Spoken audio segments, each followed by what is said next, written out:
Ons sluit vanoggend af met ons reeks oor die verlore seun, waar ons die eerste oggend gefokus het spesifiek op die seun wat verlore was en hierdie gesindheid wat hy gehad het, wat hy onverskillig was, wat hy bietjie arrogant was. Ons hierdie woordjie entitled gebruik en ek het nou probeer om 'n Afrikaanse woord daarvoor te kry en die beste wat ek daar kon is aanspraaksmentaliteit. Aanspraaksmentaliteit, maar as ek daai woord gebruik het, sou niemand geweet het waarvan ek praat nie. So entitlement, hierdie jongste seun wat geglo het sekere goeders kom hom toe.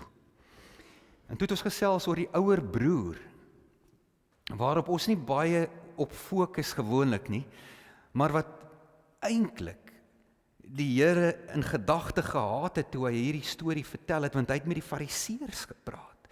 En hy wou gehad het, hulle moes hulle self in hierdie ouer broer raak sien. Die een wat verantwoordelik was, die een wat pligsgetrou is, wat die wet nagekom het, maar ook jaloers, liefdeloos en vreugdeloos was. En dit bring ons dan vanoggend waar ons gaan praat oor die pa. Om net weer so 'n bietjie opsommend die storie te vertel, julle ken hom goed, die jongste van 2 broers wat na sy pa toe gegaan het en gesê het, ek wil nie meer hier wees nie, ek wil nie op die plaas wees nie, gee my erfdeel, en die pa het vir hom sy erfdeel gegee, en hy is die wêreld in om sy geluk en sy vreugde te gaan soek. En ons lees, hy het partytjies gehou, en hy het gedobbel en gedrink, en los girls, en ek weet nie wat alles nie, maar hy het 'n goeie tyd gehad, tot die dag wat hy geen geld meer oor het nie, niks op sy naam nie, en wat hy in 'n varkhok beland, die enigste plek waar hy kon werk kry, en kyk hoe die varke eet, en hoe lekker hulle eet, en het vir hom lekker ryk, en op daardie oomblik besef, dat hy was 'n dwaas, 'n idioot. En dan sy oomblik van bekering, van inkeer. En dan lees ons in Lukas 15 vers 20 verder vanmôre. En hy het sonder versuim na sy pa toe teruggegaan. Toe hy nog ver aankom, het sy pa hom al gesien en hom innig jammer gekry. Hy hardloop hom tegemoet, omhels hom en soen hom. Toe sê die seun vir hom, pa, ek het teen God en teen pa gesondig, ek is nie meer werd om pa se seun genoem te word nie. Maar sy pa roep sy werksmense, maak gou, bring klere, die beste, trek dit vir hom aan, sit vir hom 'n ring aan sy vinger en trek vir hom skoene aan, en bring die vetgemaakte kalf, slag hom, en laat ons eet en feesvier. Hierdie seun van my was dood, en hy lewe weer, hy was verlore, en ek het hom teruggekry. Toe het hulle begin feesvier. Die oudste seun was nog in die veld. Toe hy terugkom en naby die huis was, hoor hy die musiek en die singery. Hy roep toe een van die bediendes nader en vra hom, wat is aan die gang? Die bediende antwoord hom, u broer het gekom en die pa het die vetgemaakte kalf geslag, omdat hy hom behoue en gesond teruggekry het. Toe het die oudste seun kwaad geword en hy wou nie in die huis ingaan nie. Sy pa gaan toe uit en praat mooi met hom, maar hy antwoord, kyk, al die jare werk ek soos 'n slaaf vir pa. Nog nooit het ek 'n opdrag van pa verontagsaam nie. En vir my het pa nog nooit eers 'n bokkie gegee, sodat ek saam met my vriende kan feesvier nie. Maar nou, dat hierdie seun van pa, wat pa so goed met prostituie deurgebring het, terugkom, het pa vir hom die vetgemaakte kalf geslag.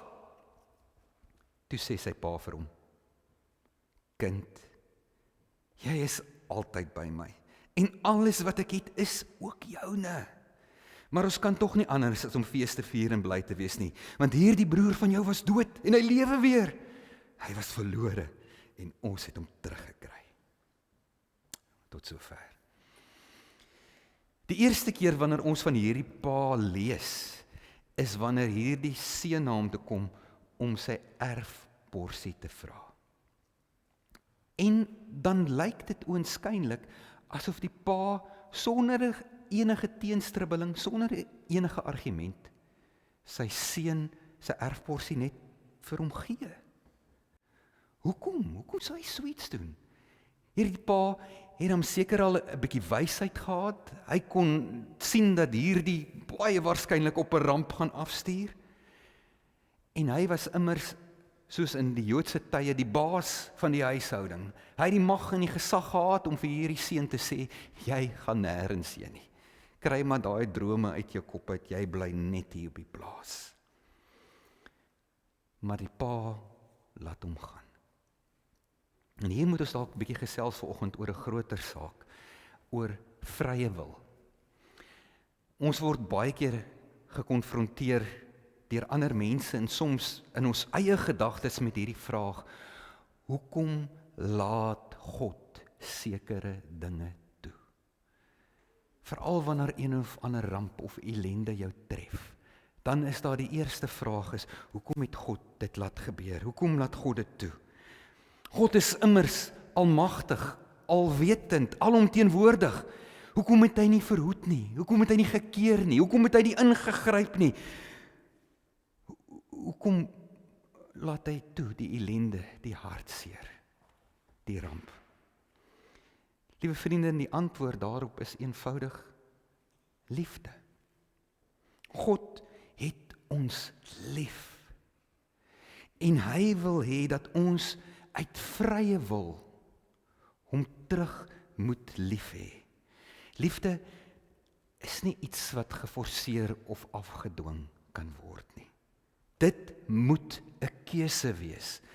Liewe vriende, en om 'n keuse te maak, vir jou om 'n keuse te kan maak, moet jy vrye wil hê.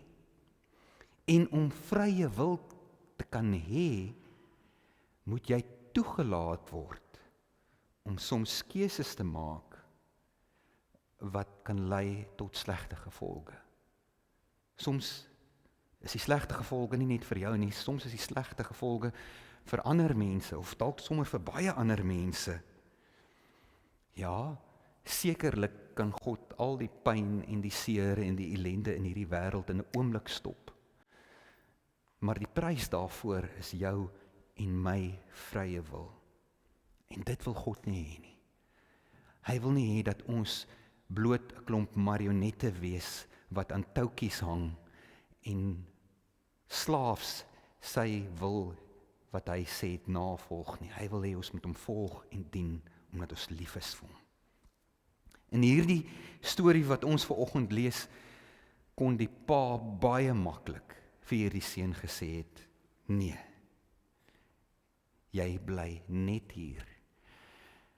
Maar dan sou die seun op die plaas gebly het onder dwang, en eintlik sou hy niks beter gewees het as enige van die slawe nie. En sou hy waarskynlik altyd sy pa verwens en verwyd het daarvoor. So die pa laat hom gaan, omdat hy hom lief het. Die feit dat hy die seun laat gaan, beteken egter nie dat hy van hom vergeet nie. Die seun bly in sy gedagtes, in sy gebede, in sy hart. Die seun is weg, dalk selfs dood, maar hy bly glo en hy bly hoop. 'n Paar keer op 'n dag vind hierdie pa homself dat hy daar in die verte staar, daar waar die plaaspad by die groot pad aansluit, met 'n stil gebed in sy hart. En dan, hoeveel kere het daar al 'n bietjie hoop by hom opgeflikker as hy beweging daar sien. Maar as die persoon dan nader kom, dan sien hy nee, dis die buurman, of dis 'n ander familielid, of 'n besoeker, of 'n vreemdeling. En dan breek die dag weer aan, dat hy in die verte staar, en dan sien hy 'n spikkeltjie daar op die horison. En onwillekeurig vlam daar weer 'n stukkie hoop by hom op. Maar wanneer die persoon nader kom, word daai vlammetjie vinnig uitgedoof.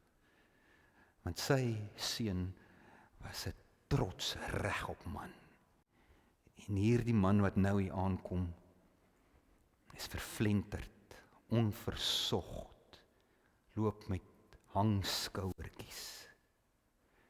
Maar dan, as hy so 'n bietjie nader kom, dan is dit tog asof hy iets herken in sy stap, en hy kyk 'n bietjie beter, hy kyk 'n bietjie dieper, en dan tussen die vullis op die gesig, die vervlenterde klere, die onversogte baard, herken hy sy seun. Vir 'n oomblik vries hy. Hy vries van skok. En dit voel of sy hart in stukke wil breek vir hierdie wrak van 'n mens wat stadig sleepvoet na hom aan te kom. As hy homself weer vind, is hy besig al om te hardloop soos nog nooit van tevore nie. Sy seun, hy lewe, hy het teruggekom. In my geestesoog sien ek hierdie prentjie van hierdie seun wat kop onderste bo stadig aangeloop kom. En dan hoor hy hierdie voetstappe van iemand wat nader hardloop en hy lig sy kop op. En dan hierdie oomblik van verbasing as hy sien dis sy pa wat hardloop. Ek meen sy pa wat al 'n ouerige man is wat so vinnig kan hardloop. Maar dan in terselfdertyd 'n stuk angs en 'n vrees. Skaamte. Maak hy homself reg vir die woede, vir die verwyte, vir die beskuldigende woorde, self dalk die fisiese hou. Maar dan volgende oomblik arms wat om hom sit. En die ruk van sy pa se lyf, soos hy snik, voel hy die trane op sy skouers en sy rug drup.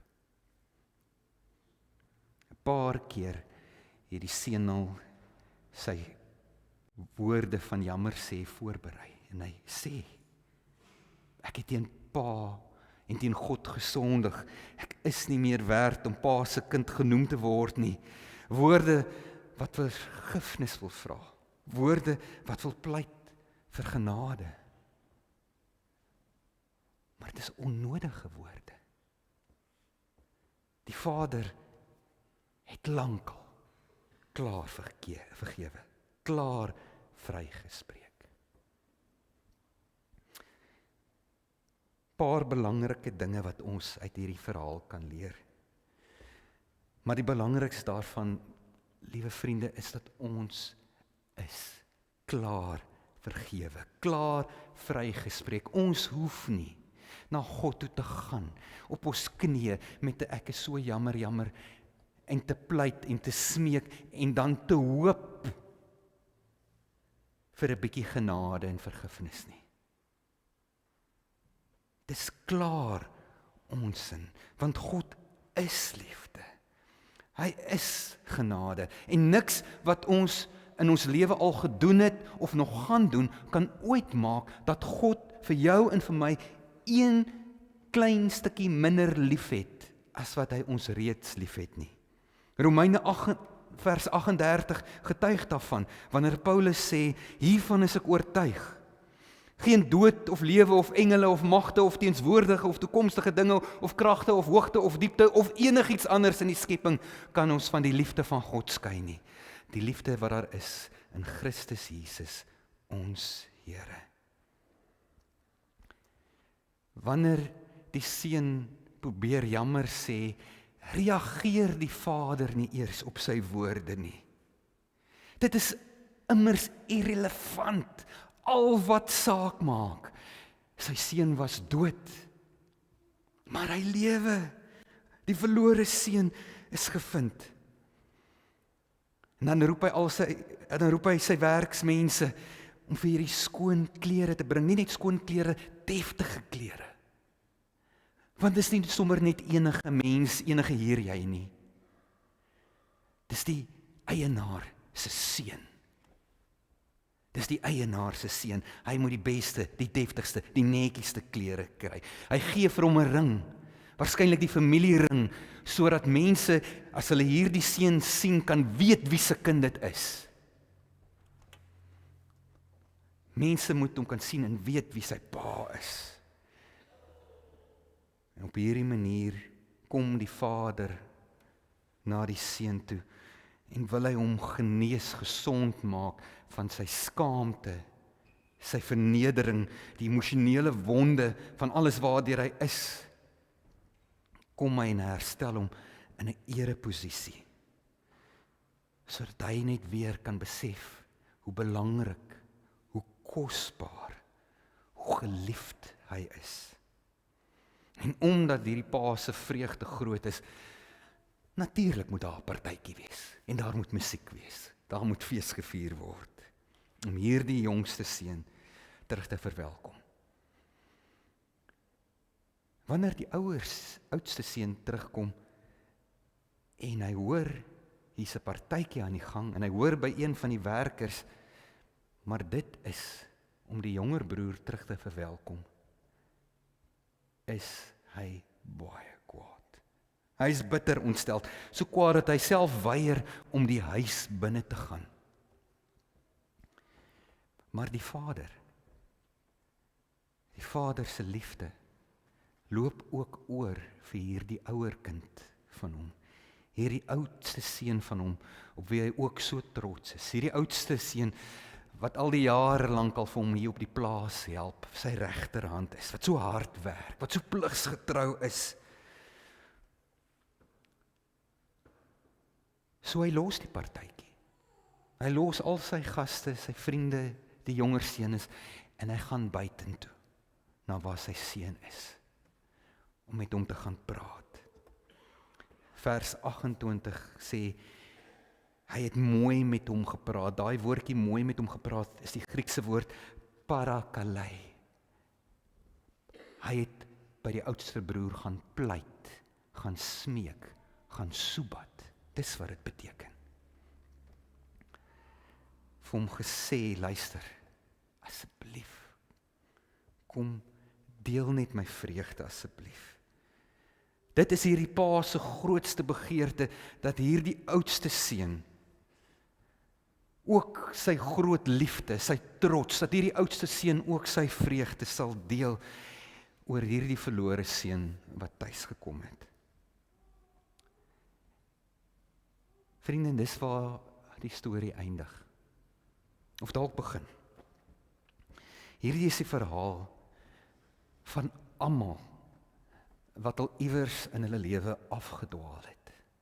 Iewers die pad byster geraak het, weens versoeking, weens sonde, weens swakheid of omstandighede, en hulle iewers op 'n plek bevind het waar hulle ver van God afgevoel het. Hierdie is hulle storie. Dit is die verhaal van hulle bekering.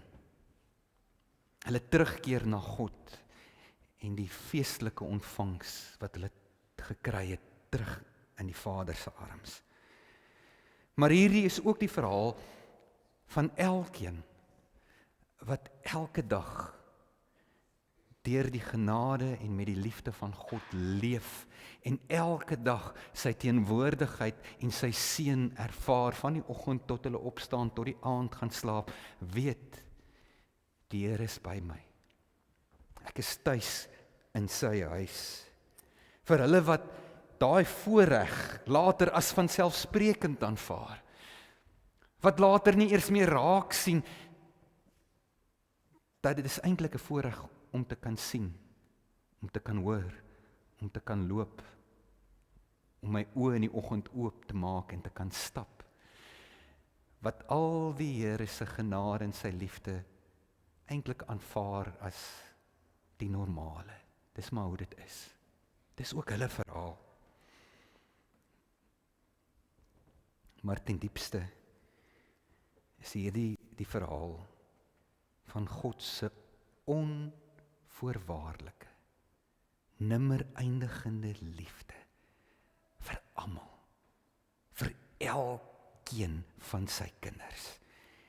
Hierdie verhaal kom sê vir ons vandag, dit maak nie saak waar ons staan in ons verhouding met God nie.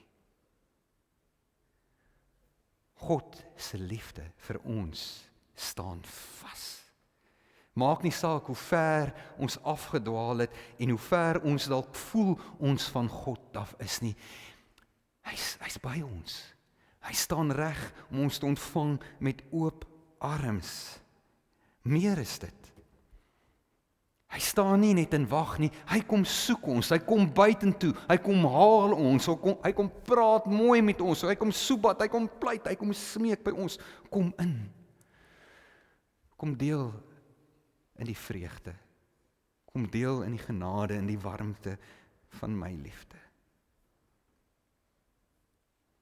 God kom openbaar hom as 'n pa. En soos 'n pa is sy grootste begeerte vir sy kinders dat hulle gelukkig moet wees. Dat jy gelukkig sal wees in jou menswees en in jou verhouding met hom, dat jy vreugde sal ervaar in hierdie lewe en dat jy hom sal vind, dat jy hom sal lief hê met hierdie wete dat jy maak saak. Jy is belangrik. Jy is kosbaar. Jy is die kroon van die skepping, die appel van sy oog. Daar is niks in hierdie skepping wat hy liewer het as vir jou nie. En hy is nie so lief vir jou omdat jy oulik is nie. Hy is nie so lief vir jou omdat jy 'n kerkmens is, omdat jy hom terug lief het nie. As daar een ding is wat die Bybel vir ons leer, is dat hy jou lief gehad het toe jy nog 'n sondaar was. So lief het God die wêreld gehad, dat hy sy enigste seun gestuur het, sodat almal wat in hom glo die ewige lewe kan hê. Hy het jou lief, ongeag.